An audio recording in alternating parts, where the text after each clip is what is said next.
Kejadian pasal 36. Keturunan Esau.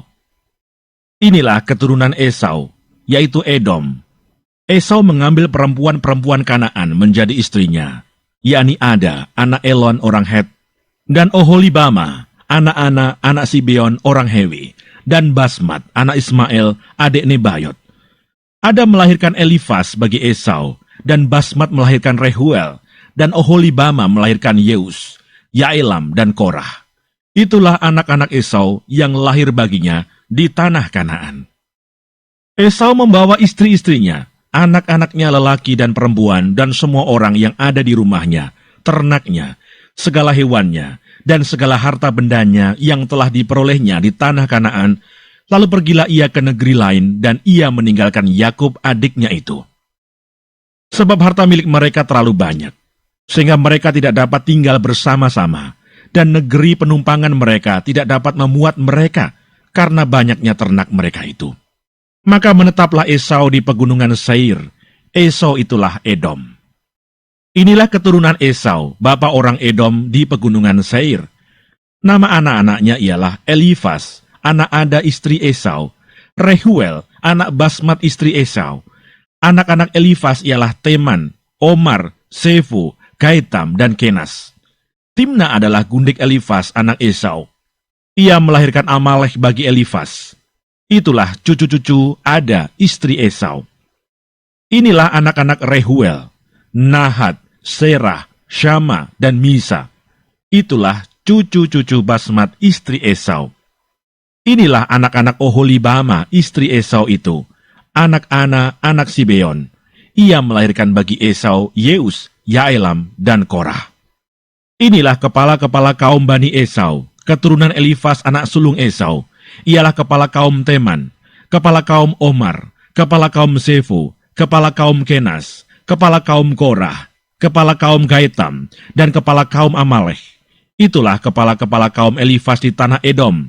Itulah keturunan Ada.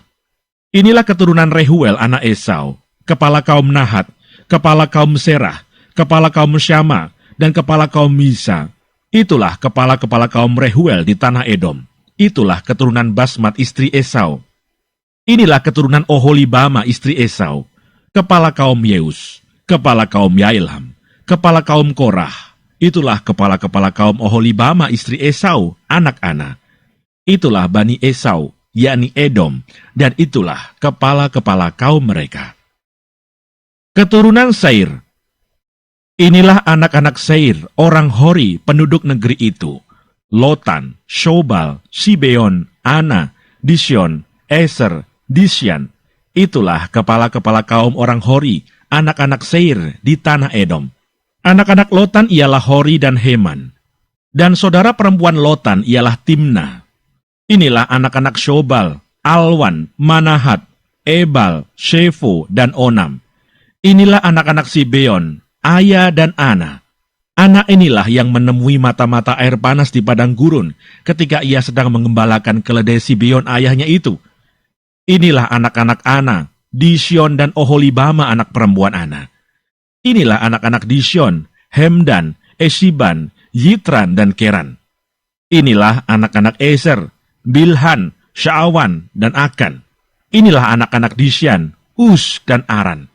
Itulah kepala-kepala kaum orang Hori, kepala kaum Lotan, kepala kaum Shobal, kepala kaum Sibeon, kepala kaum Ana, kepala kaum Disyon, kepala kaum Eser, dan kepala kaum Disyan. Itulah kepala-kepala kaum orang Hori, kaum demi kaum di tanah Seir. Raja-raja Edom. Inilah raja-raja yang memerintah di tanah Edom sebelum ada seorang raja memerintah atas orang Israel. Di Edom yang memerintah ialah Bela bin Beor dan kotanya bernama Dinhaba. Setelah Bela mati, Yobab bin Serah dari Bosra menjadi raja menggantikan dia. Setelah Yobab mati, Husram dari negeri orang Teman menjadi raja menggantikan dia. Setelah Husham mati, Hadad bin Bedad menjadi raja menggantikan dia. Dialah yang memukul kala orang Midian di daerah Moab dan kotanya bernama Awit. Setelah Hadad mati, Samla dari Masreka menjadi raja menggantikan dia. Setelah Samla mati, Saul dari Rehobot yang di pinggir sungai menjadi raja menggantikan dia. Setelah Saul mati, Baal-Hanan bin Akbor menjadi raja menggantikan dia.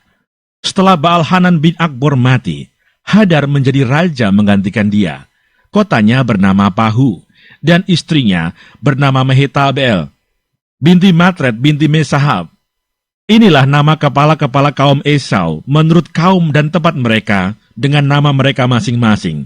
Kepala kaum Timna, kepala kaum Alfa, kepala kaum Yetet, kepala kaum Oholibama, kepala kaum Ela, kepala kaum Pinon, kepala kaum Kenas, kepala kaum Teman, kepala kaum Mibsar, kepala kaum Magdiel, dan kepala kaum Iram. Itulah kepala-kepala kaum Edom menurut tempat kediaman mereka di tanah milik mereka. Edom ialah Esau, bapa orang Edom.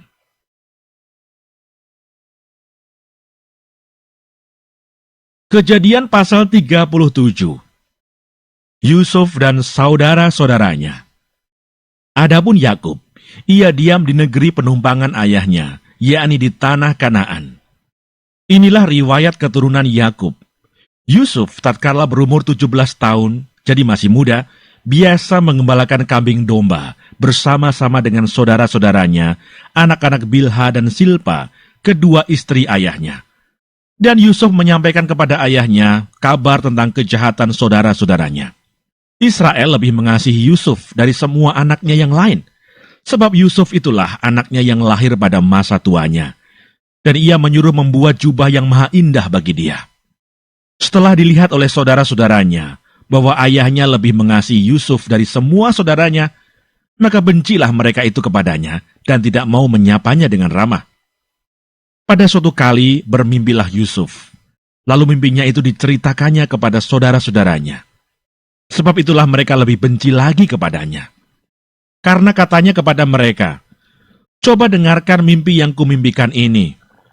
Tampak kita sedang di ladang, mengikat berkas-berkas gandum. Lalu bangkitlah berkasku dan tegak berdiri. Kemudian datanglah berkas-berkas kamu sekalian mengelilingi dan sujud menyembah kepada berkasku itu." Lalu saudara-saudaranya berkata kepadanya, "Apakah engkau ingin menjadi raja atas kami? Apakah engkau ingin berkuasa atas kami?" Jadi makin bencilah mereka kepadanya karena mimpinya dan karena perkataannya itu. Lalu ia memimpikan pula mimpi yang lain yang diceritakannya kepada saudara-saudaranya. Katanya, "Aku bermimpi pula, tampak matahari, bulan, dan 11 bintang sujud menyembah kepadaku." Setelah hal ini diceritakannya kepada ayah dan saudara-saudaranya, maka ia ditegur oleh ayahnya. "Mimpi apa mimpimu itu? Masakan aku dan ibumu serta saudara-saudaramu sujud menyembah kepadamu sampai ke tanah?" Maka iri hatilah saudara-saudaranya kepadanya, tetapi ayahnya menyimpan hal itu dalam hatinya. Yusuf dijual ke tanah Mesir. Pada suatu kali pergilah saudara-saudaranya mengembalakan kambing domba ayahnya dekat Sikem. Lalu Israel berkata kepada Yusuf, "Bukankah saudara-saudaramu mengembalakan kambing domba dekat Sikem? Marilah engkau kusuruh kepada mereka." Saud Yusuf, "Ya Bapa." Kata Israel kepadanya, "Pergilah engkau melihat apakah baik keadaan saudara-saudaramu dan keadaan kambing domba, dan bawalah kabar tentang itu kepadaku." Lalu Yakub menyuruh dia dari lembah Hebron, dan Yusuf pun sampailah ke Sikem. Ketika Yusuf berjalan ke sana kemari di padang, bertemulah ia dengan seorang laki-laki yang bertanya kepadanya, "Apakah yang kau cari?" Sautnya, "Aku mencari saudara-saudaraku. Tolonglah katakan kepadaku di mana mereka mengembalakan kambing domba." Lalu kata orang itu, "Mereka telah berangkat dari sini, sebab telah kudengar mereka berkata, 'Marilah kita pergi ke Dotan.'" Maka Yusuf menyusul saudara-saudaranya itu, dan didapatinya lah mereka di Dotan. Dari jauh ia telah kelihatan kepada mereka, tetapi sebelum ia dekat pada mereka, mereka telah bermufakat mencari daya upaya untuk membunuhnya.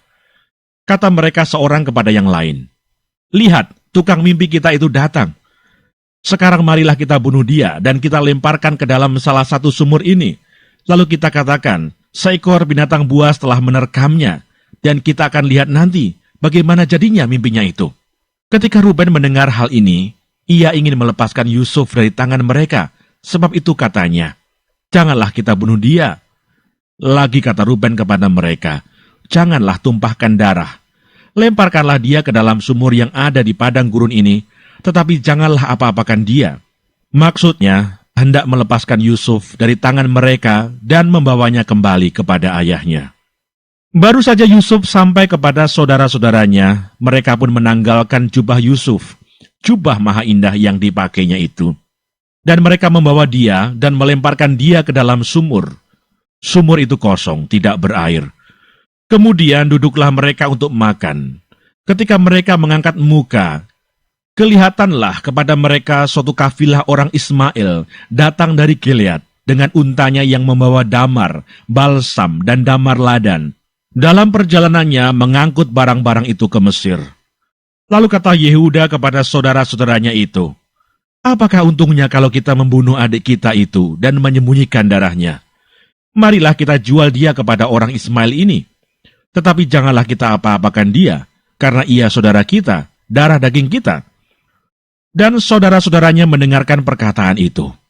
Ketika ada saudagar-saudagar Midian lewat, Yusuf diangkatnya ke atas dari dalam sumur itu, kemudian dijual kepada orang Ismail itu dengan harga 20 shikal perak. Lalu Yusuf dibawa mereka ke Mesir.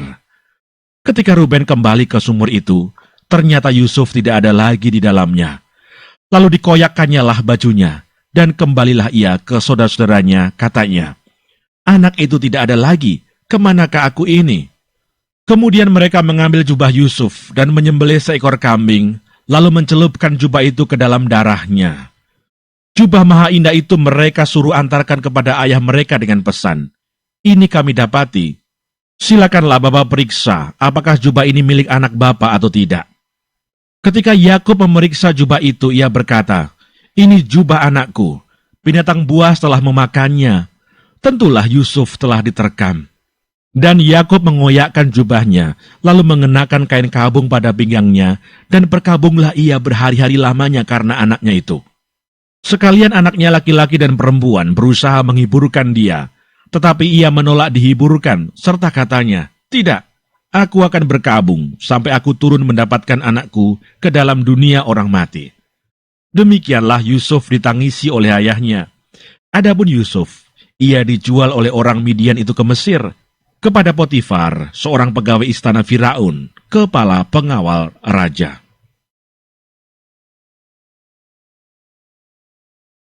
Kejadian pasal 38. Yehuda dan Tamar. Pada waktu itu, Yehuda meninggalkan saudara-saudaranya dan menumpang pada seorang adulam yang namanya Hira.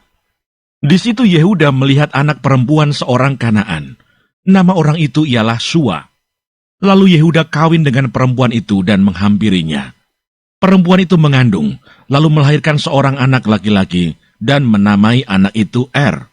Sesudah itu perempuan itu mengandung lagi, lalu melahirkan seorang anak laki-laki dan menamai anak itu Onan. Kemudian perempuan itu melahirkan seorang anak laki-laki sekali lagi dan menamai anak itu Shela. Yehuda sedang berada di Kesib ketika anak itu dilahirkan. Sesudah itu Yehuda mengambil bagi Er, anak sulungnya, seorang istri yang bernama Tamar.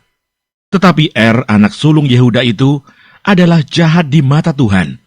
Maka Tuhan membunuh dia. Lalu berkatalah Yehuda kepada Onan, hampirilah istri kakakmu itu, kawinlah dengan dia sebagai ganti kakakmu, dan bangkitkanlah keturunan bagi kakakmu. Tetapi Onan tahu bahwa bukan ia yang empunya keturunannya nanti. Sebab itu setiap kali ia menghampiri istri kakaknya itu, ia membiarkan maninya terbuang, supaya ia jangan memberi keturunan kepada kakaknya. Tetapi yang dilakukannya itu adalah jahat di mata Tuhan. Maka Tuhan membunuh dia juga. Lalu berkatalah Yehuda kepada Tamar, menantunya itu, tinggallah sebagai janda di rumah ayahmu, sampai anakku Shela itu besar. Sebab pikirnya, jangan-jangan ia mati seperti kedua kakaknya itu. Maka pergilah Tamar dan tinggal di rumah ayahnya. Setelah beberapa lama, matilah anak Shua, istri Yehuda. Habis berkabung pergilah Yehuda ke Timna, kepada orang-orang yang menggunting bulu domba-dombanya, bersama dengan Hira, sahabatnya, orang adulam itu.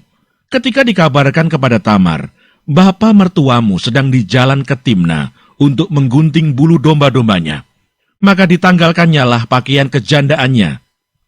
Ia bertelekung dan berselubung, lalu pergi duduk di pintu masuk ke Enaim yang di jalan ke Timna, karena dilihatnya bahwa Shela telah menjadi besar dan dia tidak diberikan juga kepada Shela itu untuk menjadi istrinya. Ketika Yehuda melihat dia, disangkanyalah dia seorang perempuan sundal, karena ia menutupi mukanya. Lalu berpalinglah Yehuda mendapatkan perempuan yang di pinggir jalan itu serta berkata, "Marilah, aku mau menghampiri engkau." Sebab ia tidak tahu bahwa perempuan itu menantunya. Tanya perempuan itu, "Apakah yang akan kau berikan kepadaku jika engkau menghampiri aku?" Jawabnya, "Aku akan mengirimkan kepadamu seekor anak kambing dari kambing dombaku." Kata perempuan itu, "Asal engkau memberikan tanggungannya sampai engkau mengirimkannya kepadaku." Tanyanya, "Apakah tanggungan yang harus kuberikan kepadamu?" Jawab perempuan itu, "Cap materaimu, serta kalungmu, dan tongkat yang ada di tanganmu itu."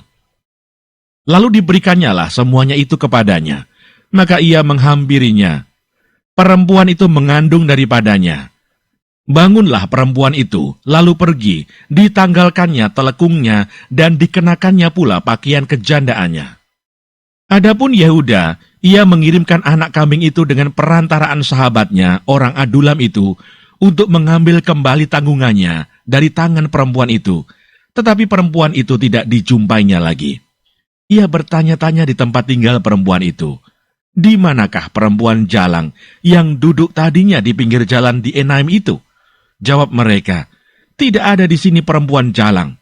Kembalilah ia kepada Yehuda dan berkata, "Tidak ada kujumpai dia." Dan juga orang-orang di tempat itu berkata, "Tidak ada perempuan jalang di sini." Lalu berkatalah Yehuda, "Biarlah barang-barang itu dipegangnya, supaya kita jangan menjadi buah olok-olok orang. Sungguhlah anak kambing itu telah kukirimkan, tetapi engkau tidak menjumpai perempuan itu." Sesudah kira-kira 3 bulan dikabarkanlah kepada Yehuda, "Tamar menantumu bersundal, bahkan telah mengandung dari persundalannya itu." Lalu kata Yehuda, "Bawalah perempuan itu supaya dibakar." Waktu dibawa, perempuan itu menyuruh orang kepada mertuanya mengatakan, "Dari laki-laki yang empunya barang-barang inilah aku mengandung." Juga dikatakannya, "Periksalah siapa yang empunya cap meterai serta kalung dan tongkat ini."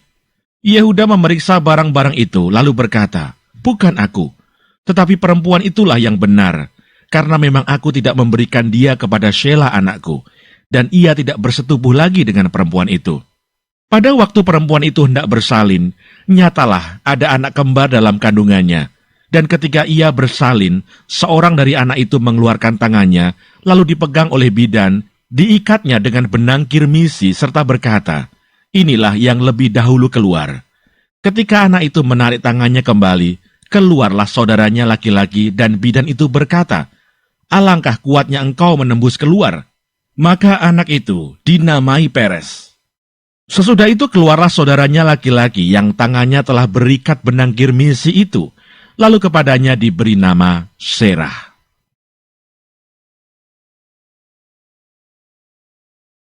Kejadian pasal 39. Yusuf di rumah Potifar. Adapun Yusuf telah dibawa ke Mesir, dan Potifar seorang Mesir, pegawai istana Firaun, kepala pengawal raja, membeli dia dari tangan orang Ismail yang telah membawa dia ke situ. Tetapi Tuhan menyertai Yusuf, sehingga ia menjadi seorang yang selalu berhasil dalam pekerjaannya. Maka tinggallah ia di rumah tuannya, orang Mesir itu. Setelah dilihat oleh tuannya bahwa Yusuf disertai Tuhan dan bahwa Tuhan membuat berhasil segala sesuatu yang dikerjakannya, maka Yusuf mendapat kasih tuannya dan ia boleh melayani dia. Kepada Yusuf diberikannya kuasa atas rumahnya dan segala miliknya diserahkannya pada kekuasaan Yusuf. Sejak ia memberikan kuasa dalam rumahnya dan atas segala miliknya kepada Yusuf, Tuhan memberkati rumah orang Mesir itu karena Yusuf, sehingga berkat Tuhan ada atas segala miliknya, baik yang di rumah maupun yang di ladang. Segala miliknya diserahkannya pada kekuasaan Yusuf, dan dengan bantuan Yusuf, ia tidak usah lagi mengatur apa-apapun selain dari makanannya sendiri. Adapun Yusuf itu manis sikapnya dan elok parasnya. Selang beberapa waktu istri tuanya memandang Yusuf dengan berahi. Lalu katanya, "Marilah tidur dengan aku." Tetapi Yusuf menolak dan berkata kepada istri tuanya itu, "Dengan bantuanku, tuanku itu tidak lagi mengatur apa yang ada di rumah ini, dan ia telah menyerahkan segala miliknya pada kekuasaanku. Bahkan di rumah ini ia tidak lebih besar kuasanya daripadaku, dan tiada yang tidak diserahkannya kepadaku, selain daripada engkau, sebab engkau istrinya. Bagaimanakah mungkin aku melakukan kejahatan yang besar ini dan berbuat dosa terhadap Allah?" Walaupun dari hari ke hari perempuan itu membujuk Yusuf, Yusuf tidak mendengarkan bujukannya itu untuk tidur di sisinya dan bersetubuh dengan dia. Pada suatu hari masuklah Yusuf ke dalam rumah untuk melakukan pekerjaannya, sedang dari seisi rumah itu seorang pun tidak ada di rumah. Lalu perempuan itu memegang baju Yusuf sambil berkata, "Marilah tidur dengan aku." Tetapi Yusuf meninggalkan bajunya di tangan perempuan itu dan lari keluar. Ketika dilihat perempuan itu bahwa Yusuf meninggalkan bajunya dalam tangannya dan telah lari keluar, dipanggilnyalah seisi rumah itu, lalu katanya kepada mereka, "Lihat, dibawanya kemari seorang Ibrani, supaya orang ini dapat mempermainkan kita. Orang ini mendekati aku untuk tidur dengan aku, tetapi aku berteriak-teriak dengan suara keras. Dan ketika didengarnya bahwa aku berteriak sekeras-kerasnya, ditinggalkannyalah bajunya padaku, lalu ia lari keluar. Juga ditaruhnya baju Yusuf itu di sisinya, sampai tuan rumah pulang." Perkataan itu jugalah yang diceritakan perempuan itu kepada Potifar, katanya, "Hamba orang Ibrani yang kau bawa kemari itu datang kepadaku untuk mempermainkan aku. Tetapi ketika aku berteriak sekeras-kerasnya, ditinggalkannya bajunya padaku, lalu ia lari keluar." Baru saja didengar oleh tuannya perkataan yang diceritakan istrinya kepadanya, "Begini-begitulah aku diperlakukan oleh hambamu itu," maka bangkitlah amarahnya. Lalu Yusuf ditangkap oleh tuannya dan dimasukkan ke dalam penjara, tempat tahanan-tahanan raja dikurung. Demikianlah Yusuf dipenjarakan di sana. Tetapi Tuhan menyertai Yusuf dan melimpahkan kasih setianya kepadanya, dan membuat Yusuf kesayangan bagi kepala penjara itu. Sebab itu kepala penjara mempercayakan semua tahanan dalam penjara itu kepada Yusuf, dan segala pekerjaan yang harus dilakukan di situ, dialah yang mengurusnya. Dan kepala penjara tidak mencampuri segala yang dipercayakannya kepada Yusuf, karena Tuhan menyertai dia, dan apa yang dikerjakannya dibuat Tuhan berhasil.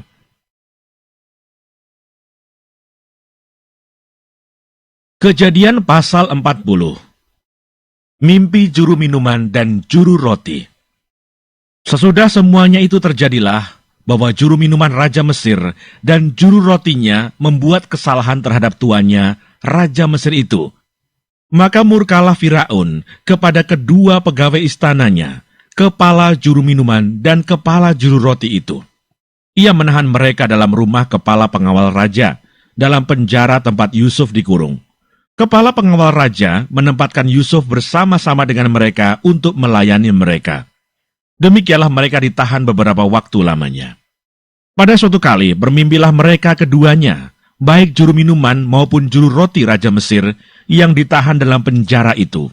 Masing-masing ada mimpinya.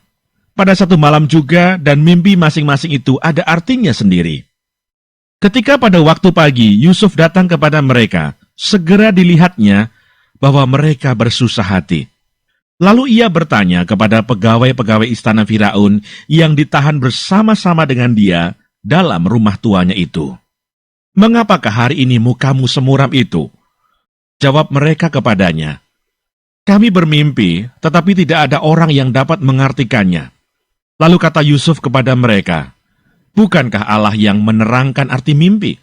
Ceritakanlah kiranya mimpimu itu kepadaku." Kemudian juru minuman itu menceritakan mimpinya kepada Yusuf, katanya, "Dalam mimpiku itu tampak ada pohon anggur di depanku. Pohon anggur itu ada 3 carangnya, dan baru saja pohon itu bertunas. Bunganya sudah keluar, dan tandan-tandanya penuh buah anggur yang ranum. Dan di tanganku ada piala Firaun. Buah anggur itu kuambil, lalu kuperas ke dalam piala Firaun, kemudian kusampaikan piala itu ke tangan Firaun. Kata Yusuf kepadanya, beginilah arti mimpi itu.